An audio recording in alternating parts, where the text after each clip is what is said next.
dirahmati Allah, pada kesempatan yang berbahagia ini, saya akan menyampaikan ceramah singkat mengenai ikhlas.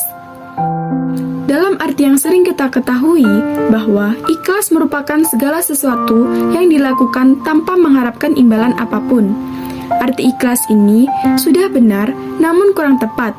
Dalam agama Islam, ikhlas berarti melakukan sesuatu karena Allah Subhanahu wa Ta'ala.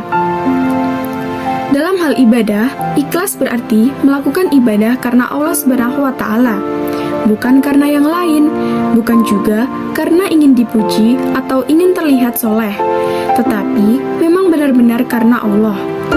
Sesuai dengan firman Allah dalam surat Al-Bayyinah ayat 5 yang berarti bahwa tidaklah mereka diperintahkan kecuali untuk mengikhlaskan agama untuknya. Ayat di atas menerangkan pada kita tentang berlaku ikhlas dalam beragama. Agama apabila tidak dilandasi dengan ikhlas dan kejujuran akan runyam dan seolah tak berbekas. Orang sibuk memikirkan kepentingan diri sendiri tanpa sedikit pun menempatkan agama dalam prioritas hidupnya. Fenomena di atas banyak sekali terjadi di sekitar kita. Bahkan mungkin tanpa sadar kita termasuk dalam arus masyarakat yang seperti itu. Naudzubillahi min dzalik. Semoga kita dihindarkan oleh Allah dari sifat seperti itu. Ikhlas dalam beragama menjadi sangat penting untuk pupuk dalam diri karena dengannya semua urusan menjadi lebih terang dan mudah untuk dijalankan. Ikhlas akan menjadi sangat penting untuk dipraktikkan dalam kehidupan sehari-hari, sebab pada setiap amalan yang kita lakukan tanpa didasari dengan keikhlasan, maka amalan tersebut dipandang tidak sah di hadapan Allah Subhanahu wa Ta'ala.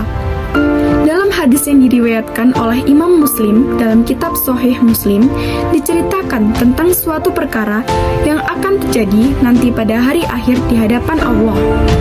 Saya kutip satu kisahnya, dikatakan nanti di hadapan Allah, ada seorang hamba ditanya oleh Allah, "Apa yang telah kamu lakukan di dunia, wahai hambaku?"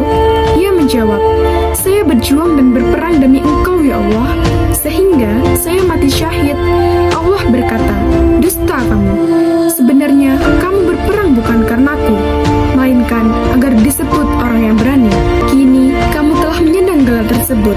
Kemudian Allah memerintahkan agar dia dicampakkan dan dilempar ke neraka. Kutipan hadis sahih di atas adalah contoh orang yang beribadah dengan tidak ikhlas dan mengharap selainnya. Kisah ini menjadi tamparan keras bagi kita semua yang masih sering beribadah atau melakukan sesuatu bukan karenanya. Semoga kita termasuk orang-orang yang Allah lindungi dari hal-hal seperti itu. Jamaah yang dirahmati Allah, ikhlas juga menjadi alat ukur pada setiap amalan yang kita lakukan. Semakin kita ikhlas, maka pahala yang akan kita dapatkan juga semakin besar.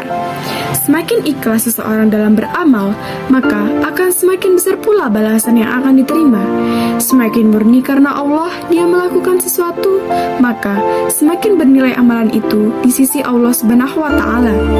Setelah Anda memahami pentingnya ikhlas dalam kehidupan sehari-hari, maka hendaknya kita mulai memupuk dan melatih diri kita untuk ikhlas dalam segala hal, sehingga apa yang telah Rasulullah siratkan dalam hadisnya tidak terjadi pada kita.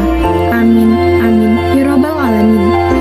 Saya rasa cukup sekian. Semoga apa yang saya sampaikan dapat bermanfaat bagi kita semua. Kurang lebihnya mohon maaf. Terima kasih. Wassalamualaikum warahmatullahi wabarakatuh.